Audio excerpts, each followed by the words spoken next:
প্রিয় দর্শক, আসসালামু আলাইকুম। দেশ এবং দেশের বাইরে থেকে আমাদের যারা যুক্ত আছেন, আপনাদেরকে আন্তরিক শুভেচ্ছা এবং অভিনন্দন জানিয়ে শুরু করছি আজকে আমাদের এই ভিডিওটি। মূলত আমরা যখন মাছগুলি পুকুরে চাষ করি, অনেক সময় মাছের পুকুরে আপনার অতিরিক্ত ঝোপঝাড় তৈরি হয়, যেটা মূলত আপনার সাপ, ব্যাঙ এবং অন্যান্য প্রাণী এখানে আশ্রয় নিয়ে মাছের ক্ষতি করে। তো সেই প্রেক্ষিতে মূলত আমাদের এই কার্যক্রমটি চলছে। আপনি দেখতে পাচ্ছেন, আপনাদেরকে লাইভের মাধ্যমে দেখাচ্ছি। মূলত আমাদের পুকুরে এটার মধ্যে আপনার মনোসেক্স তেলাপিয়া মাছের কালচার আপনি চাইলে এই পদ্ধতি অবলম্বন করে আপনার পুকুরটি প্রস্তুত বা পরিষ্কার করতে পারেন যখন আপনি মাছ চাষ করবেন। একটু লক্ষ্য করেন দর্শক।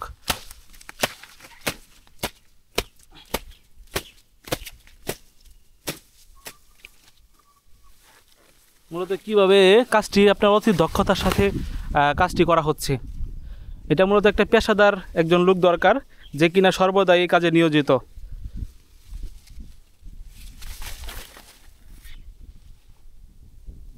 দেখতে পাচ্ছেন, মোটামুটি ওই পারের আপনার ঝোপঝাড়গুলি মোটামুটি পরিষ্কার পরিচ্ছন্ন হয়ে গেছে।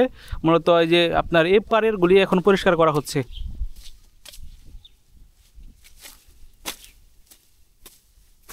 মূলত মাছ চাষ করতে গেলে একটি বিষয় কি জানেন, যখন আপনি পুকুর প্রস্তুত করবেন, যখন পানি নামাবেন এবং মাছের পোনা ছাড়বেন, এবং কিছুদিন পর পর যদি 15 থেকে 20 দিন বা 1 মাস পর পর যদি এরকম পুকুর প্রস্তুত বা পুকুর পাড়ের ঝোপঝাড়গুলি পরিষ্কার করে দেন, তখন আপনি আপনার মাছগুলি অনেকটাই ক্ষতির সম্মুখীন হাত থেকে রক্ষা করতে পারবেন।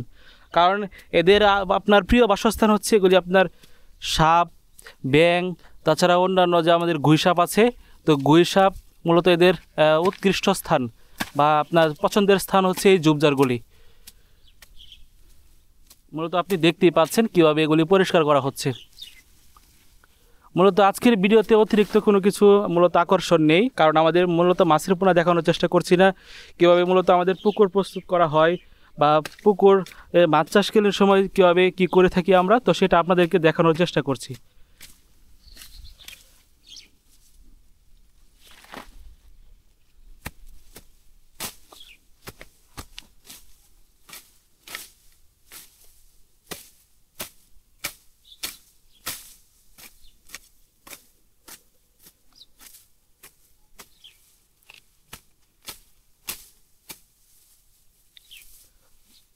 প্রিয় দর্শক, দেখা হবে নতুন ভিডিওতে। তো সে পর্যন্ত ভালো থাকবেন, সুস্থ থাকবেন, টেক কেয়ার, আল্লাহ হাফেজ। এবং আমরা পরবর্তীতে ভিডিও দেখানোর চেষ্টা করব মূলত আমরা ভিয়েতনাম কই মাছের পোনার নার্সিং পুকুর কীভাবে শুকিয়ে মূলত রেণু ছাড়ি এবং কীভাবে পুকুর প্রস্তুত করে থাকি, কী পরিমাণে চুন প্রয়োগ করে থাকি, তো সেই বিষয়টা আপনাদেরকে বিস্তারিত দেখানোর চেষ্টা করব। তো দেখা হবে নতুন ভিডিওতে। টেক কেয়ার, আল্লাহ হাফেজ। আসসালামু আলাইকুম রহমতুল্লাহি ওয়া বারাকাতুহু।